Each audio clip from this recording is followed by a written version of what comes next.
now that we made our sofrito, the first thing I'm going to make is some sofrito black beans. The reason why I call them sofrito black beans is because those are pretty much the ingredients that are in it. It's super simple and really, really delicious. I'll show you how I make it. First, we're going to start off with about 3 tablespoons of extra virgin olive oil.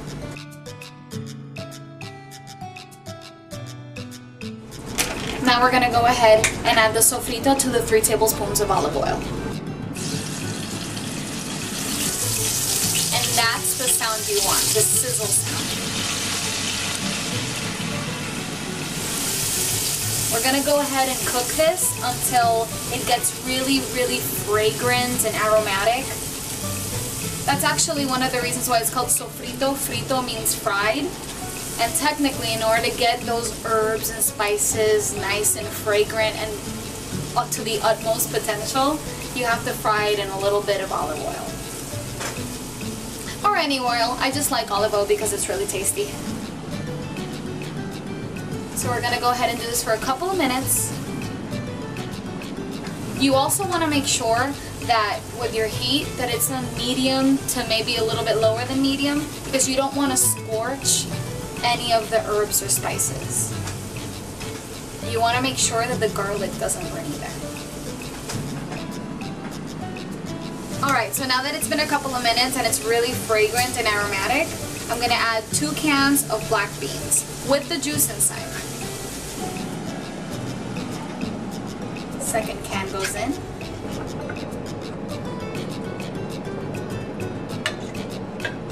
And make sure to scrape the bottom of the can, because I don't know if you guys have noticed, but it's really juicy and like yummy down there, and I always like getting all of that goodness into my pan.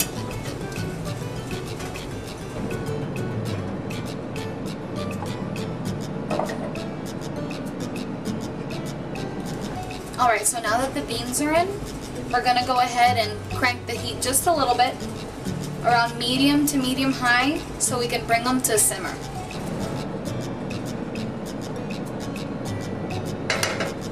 And while the beans are coming to a simmer, I'm actually going to go ahead and add a little bit of sea salt and a little bit of ground black pepper as well. It's going to be about a teaspoon each. At the end, if you want to add a little bit more salt, you definitely can. It's just, I like a teaspoon. Teaspoon of black pepper.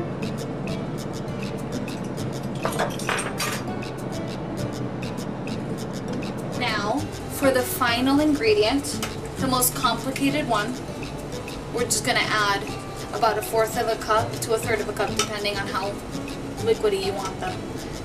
Water. Very complicated. And now all we need to do is just wait for it to simmer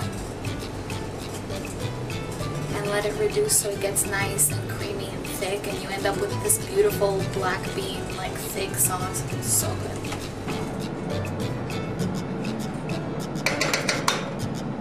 Alright, now that we stirred everything in, we just leave it alone. You leave it alone for every couple of minutes, and then you come back and stir, and then you leave it alone again. It's going to be about 10 to 12 minutes.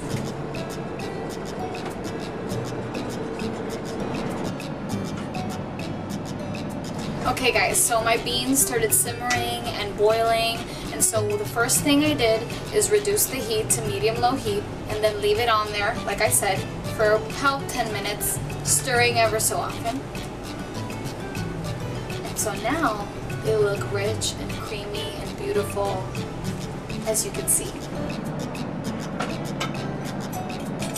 So now my final ingredient is going to be like a sprinkling of cumin. It's going to be about 1/2 teaspoon. I don't like too much, but if you want, you can put all the amount you want. You can smell it. It's so good. Que rico. By the way, que rico means how yummy. So from now on, you say que rico. Que rico. Alright, so these beans look pretty perfect. I'm going to turn off the heat and let them rest for a little bit.